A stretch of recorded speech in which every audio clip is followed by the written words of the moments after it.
Greetings and bienvenue, Midnight Crew. Thank you for returning to this broadcast. And welcome to new viewers joining us for the first time.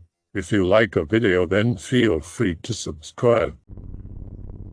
Hey, ex-long-term lurker here from New Zealand, have a collection of somewhat strange tales from my travels around the country, mainly while fossil hunting remote areas.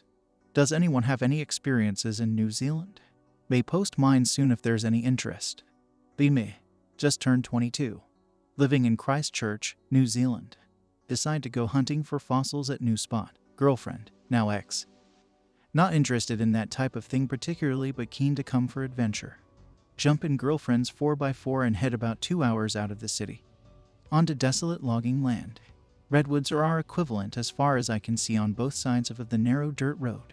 Following map on phone till we reach the location. Park car on roadside. Sunny day. Still coldish being South Island. Fuck yeah. Excited to get digging. Girlfriend says she's gonna stay in the car as I'm only scouting the rock formations to see if we're in the right area. Go over embankment and out of sight of car. Find exposed rocks. In business.jpg. Struck with sudden, nearly overwhelming sense of sadness. Start to feel fear. Just a preface. I am a happy guy, and this is not something that happens often.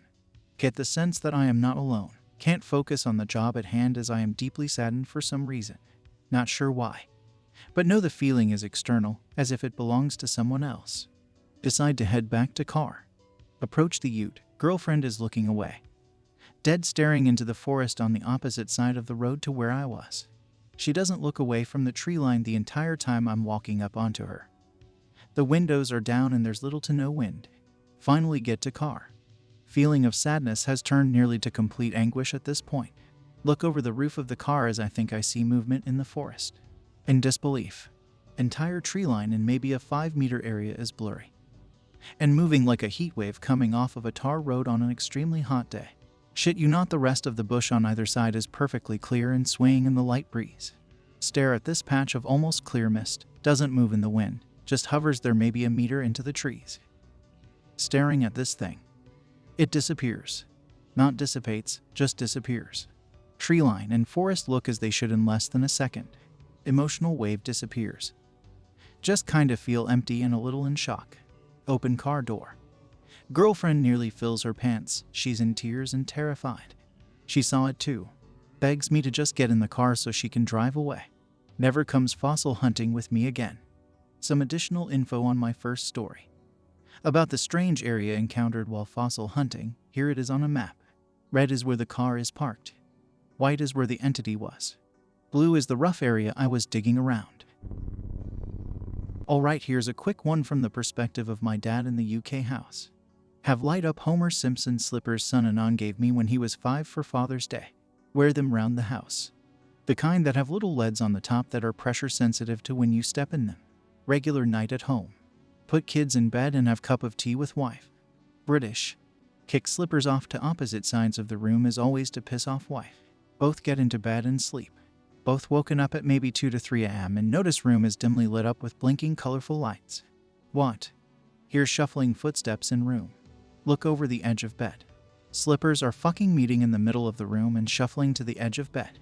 Slippers stop neatly together and shuffling sound stops. Staring at the slippers. Can't believe what we're both seeing. Leads go out. Turn lights on and freak out. Wife not too phased. Been around a lot of this stuff. I haven't. Dad still looks very uncomfortable talking about it even today. He's 6'3" and by no means a coward.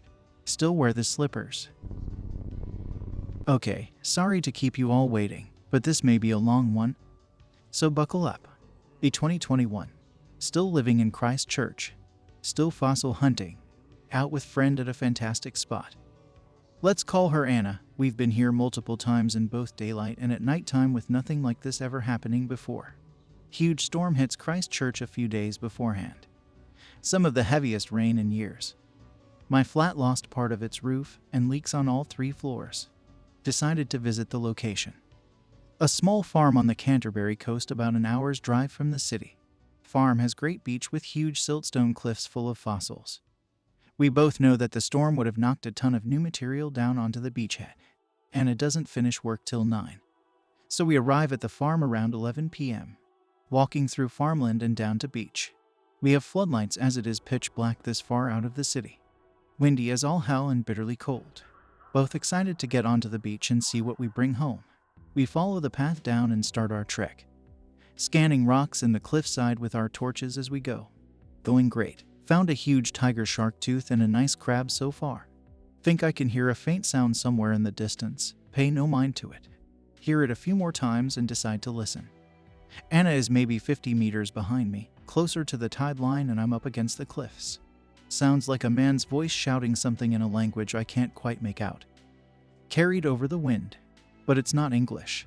Must be other fossickers somewhere along the beach. Not unheard of to have another team down there at night, but can't see anyone or any lights.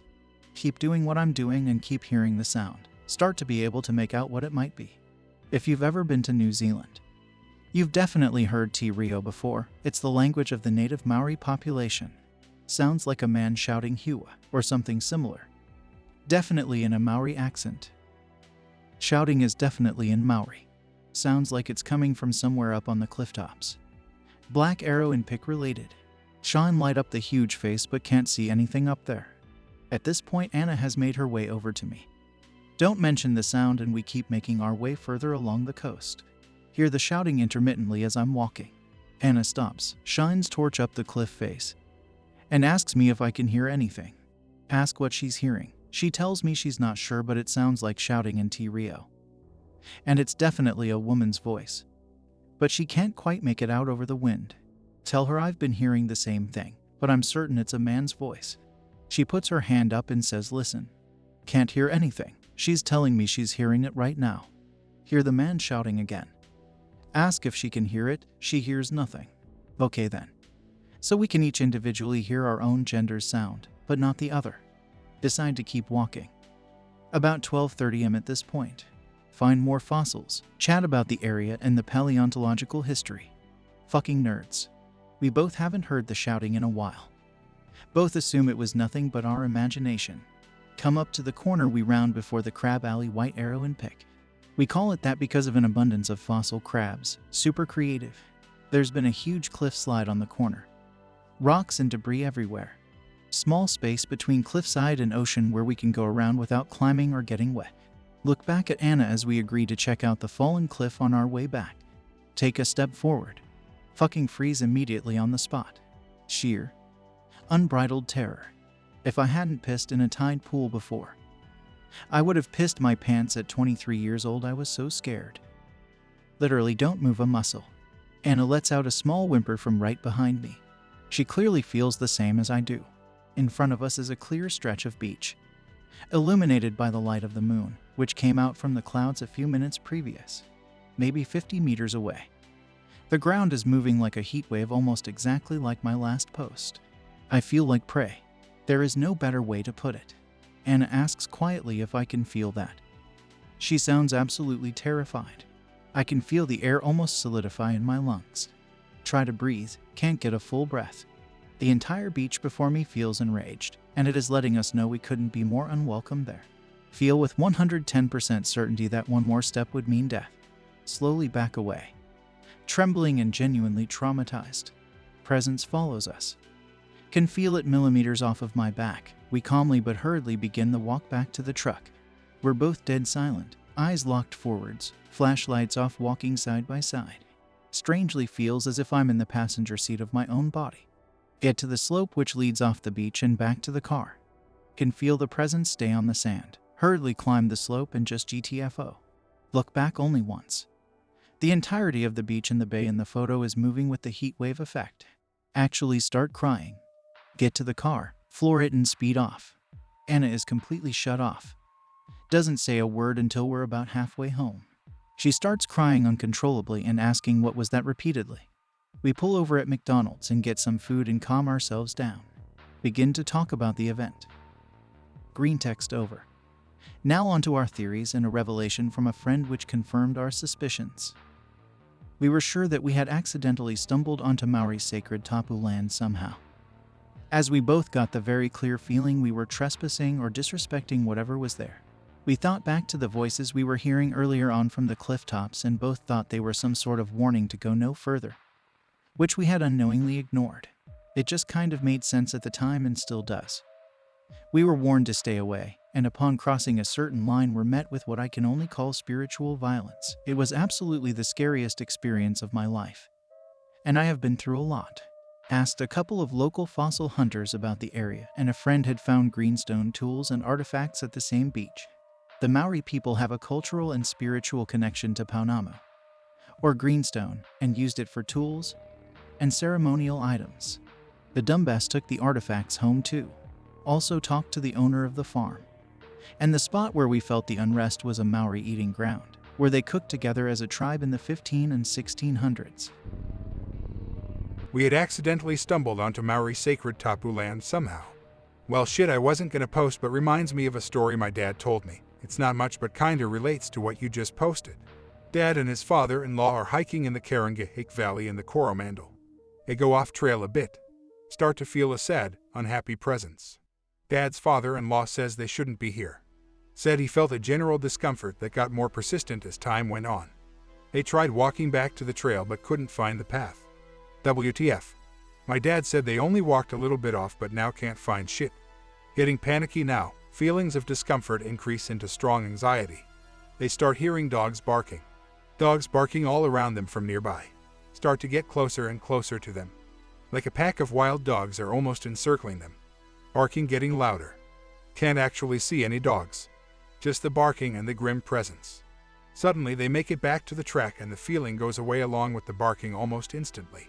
An old Maori elder tells them later that they were the ghosts of dogs that are now extinct. WTF. There are no ancient dogs in New Zealand lol. Says the area that they were on was tapu. Makes you wonder, and my dad wasn't someone to ever lie about that shit. Karangahake Gorge anon. It seems like a lot of Maori spirits and tapu grounds come with a great sense of sadness to them. Also the measurement of time completely disappearing. And a nervous, anxious, almost trance-like state. I 100% believe your post based on my own experiences. I have a story from the Coromandel from when I went with my partner a few months ago. But it's near the peninsula. Also, New Zealand does have extinct dogs. They're called kiri and were brought over by Polynesian settlers in the 1200s, so the ghost dogs would not surprise me. Okay lads, here's another story. Not as spoopy as my beach experience, but more experience from Maori land. 2021. Bime. About 4 months before beach experience. Decide to follow a tip and head to a new location in search of Cretaceous marine reptile fossils. Place is the Waipara River. In North Canterbury, place has been a significant location for the local Iwi tribes for centuries, but didn't find out till later on that day. Get to the location about 12 noon, park the ute and walk down gravel path to the river. There is no path that runs parallel, so I have to wade about waist deep through the river itself to head upstream. Things are going well so far. Area is beautiful and there's not another person around for miles. Round a corner and see a high gravel hillside running down to the riverbank. Notice something white contrasting against the gray brown gravel face. Walk to the riverbank and begin to scale up the hill. Get to what I'm looking at and realize it's a fragment of moa bone. Moa were gigantic flightless birds native only to New Zealand. Bones aren't extremely rare, but it's my first time finding material from them. Look around and a little further up the bank I can see a much larger piece. It's an entire moa femur. Extremely excited. This is an unprecedented find for me and will make an awesome addition to my collection. Carefully wrap and apply plaster sheets from my backpack, as they are hollow and notoriously fragile. This was a subfossil where the mineralization process wasn't entirely complete and meaning the bone was extremely fragile. Cup of tea while the plaster is setting. Still a Brit bong at heart. Everything is ready to go. Bubble wrap and pack into backpack and continue upstream. See a fantail. Small native bird from across the bank fly over to me, starts chirping excitedly and flying in a circular pattern around me. Huh, that's weird. They're usually pretty timid, but this one might not be too used to humans. The further I get upstream, the more fantails join him. There's honestly between 12 to 15 at this point. Hard to count as they're all in constant motion. Have had the feeling of being watched for a while now. Keep catching movement from the tree line on either side of me from time to time. Just shadows moving through the trees. that aren't from the trees. This story takes place around a month after the event with my ex-girlfriend and is only a few kilometers from that location. So I know something isn't right. I realized that far too late. I felt a hand placed gently onto my right shoulder and felt the strong presence of a woman behind me. Lose all control over my body, like someone else is piloting me upstream. The rest of this story is a complete haze, and pieced together from fragmented memories. I will try my best to greentext it, but I'm not sure how it will go. Get visions as I'm walking. Can feel myself walking as the water gets deeper. But I'm extremely calm. Same feeling of intense sadness is back. Visions of dark, shadowy figures. Definitely men, stalking me through the forest, unable to step out into the daylight. Vision of a Maori woman, maybe mid-20s, behind me with a hand on my shoulder. Hard to explain, but she is aware of the men in the forest but is confident they will stay away. Almost connected to her emotionally. Can hear the song of the forest the other Anon describes. I cannot put it into words. It almost feels like an energy my body interprets as sound, but I can understand it. It's very emotional and has an impact to it, but no words. I get flashes of what I can only say is the past. With tribal Maori people gathering around the riverbank, going about their lives. It's too much to handle. And I lose consciousness, not like passing out, but the same thing as being blackout drunk, where your brain shuts off but your body is still operational. Wake up incredibly foggy on the bank of the river. Where I first entered. My boots are off. Placed neatly next to my bag. Wondering what the fuck just happened. Time is now nearly 5 p.m. And I was only an hour upstream when the whole thing went down. I remember checking my watch frequently as I was trying to measure the time taken to reach the Cretaceous spot. Slowly get up. Not afraid, I remember the event but am surprisingly calm about it. Pack up and drive the way home. Stop at a small winery on the way home for a coffee. Woman running the place asks if I've been at the river. Yes. Asks me what happened. Says I seem very distant and off. Tell her something strange happened. Don't elaborate because it sounds insane. Oh, I'm not surprised. There's something about that place that I can't explain. It's very old. Proceeds to tell me about multiple people being scared away from the river. And others reporting lost time. Emotional distress and extreme uncomfortability. The river knows when people are there, and is very much alive. Adding context to the river story. Red is starting point. White X is where I found the bone. Blue line is upstream with the circle being roughly where all hell broke loose. Yellow arrow is Cretaceous area where I intended to reach. I also went back about a week later with nothing too strange occurring. And found some plesiosaur bones and a huge concretion. Very cool. Also more proof. Photo facing downstream towards the forested area where the event occurred. Took this photo on my return. Cretaceous formations are directly behind me. Truly a beautiful spot on a good day. Out in the Wops, mostly in deep forests or mountain tops. The song I hear sometimes, I can only describe as a soundtrack to life. In a most intense and amazing way. As if the world sings to share in your joy and add to it. The time dilation is even harder to explain. The sunset seems to take hours, then it's 2 a.m. what feels like half an hour later. You know the time flies when you are having fun idea. It's like that, but it gets played around with in some sense. Sorry I can't put it into words, but go into the mountains, don't look at your watch, listen to the great songs of the wild, and feel the soul of the world share in your joy. It's a magical country. Flatmate sent me a tale, posting it here. She's not a 4chan user so it isn't Greentext. Hope you enjoy it either way. Mum's story. My mother has worked at a kindergarten in my hometown since my brother and I were babies. Toddlers. Roughly over 17 years of service in this same location. With some slight wero flags of activity, however due to our experience in dealing with spirits we know how to protect and block ourselves from potential threats of negative energies. Take note at this time. My sister and I would be cleaning after hours here for side cash and support. At this daycare. There's 2 sides, over 2 seconds and under 2 seconds. About 3 years ago. The baby's side began to grow intense with paranormal activity. The teachers or cleaners would hear random cries of babies coming from the sleeping room. Thinking if a baby was forgotten they would only arrive in an empty, dark and morbid room. After hours. The energy field in that area felt dense, as though you're stuck and there's this lonesome dark energy. Spirit looming over your head, hidden but making sure you know they're there. which is why I'd assist my sister when she'd work to clean. During daycare hours was worse. All the babies were always unsettled, in fits of torment and restless sleep. Teachers feeling the tense and dark energy looming but using each other as support. After endless weeks of this activity and behavior, my mother decided to take action and insist that the daycare be blessed and cleansed, as she knew there was a restless spirit disrupting the babies and emanating a dark force of energy. A trusted psychic to our family and friends was invited to cleanse and bless the space, and to help the spirits cross over from this space.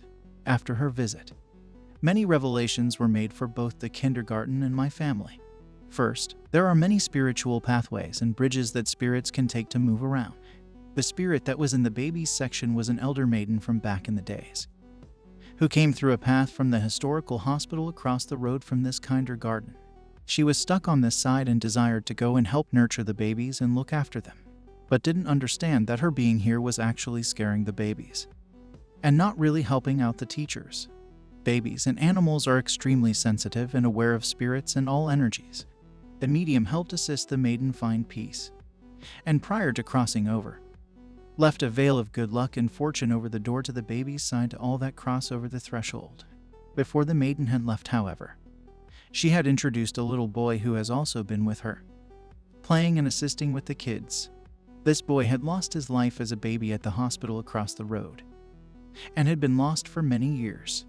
The medium and all the teachers had all walked to the other end of the center, to a bigger area, as she called this boy's ancestors, to take him over to the other side. For some reason, as they were walking around the center, my mum was getting extremely hot hands. When I say hot, I mean on fire. So hot that she had to run her hands under the cold tap for a long time. The medium was giving glances to my mum prior, and only then realized that she was borrowing energy from my mum to cleanse the space. She later apologized but kept going. As they all walked further into the center, my mum began blurting out random things that came to her, with a detailed description of a man.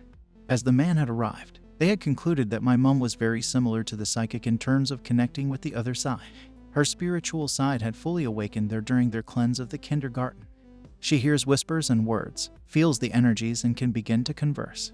During this time, when the little boy was around, they found out the man that my mother had described was actually my uncle, who had passed away when I was young. He had made gestures and said words that had hit home.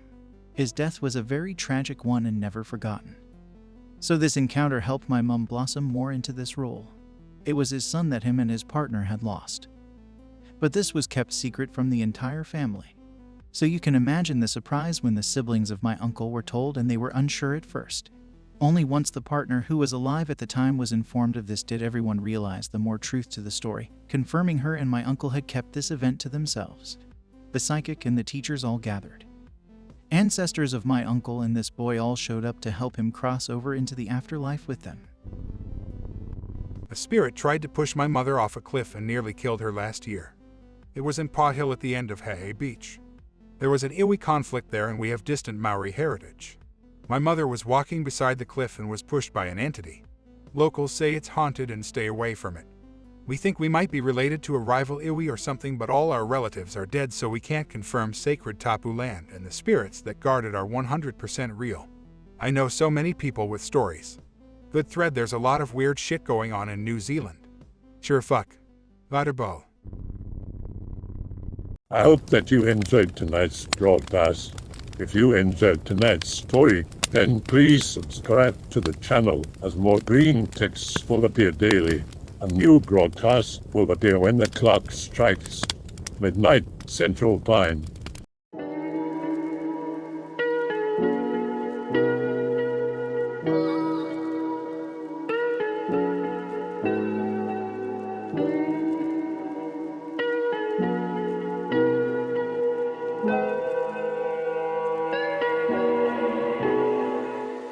Remember to check out the Odyssey page in the description for a second archive of the channel's videos.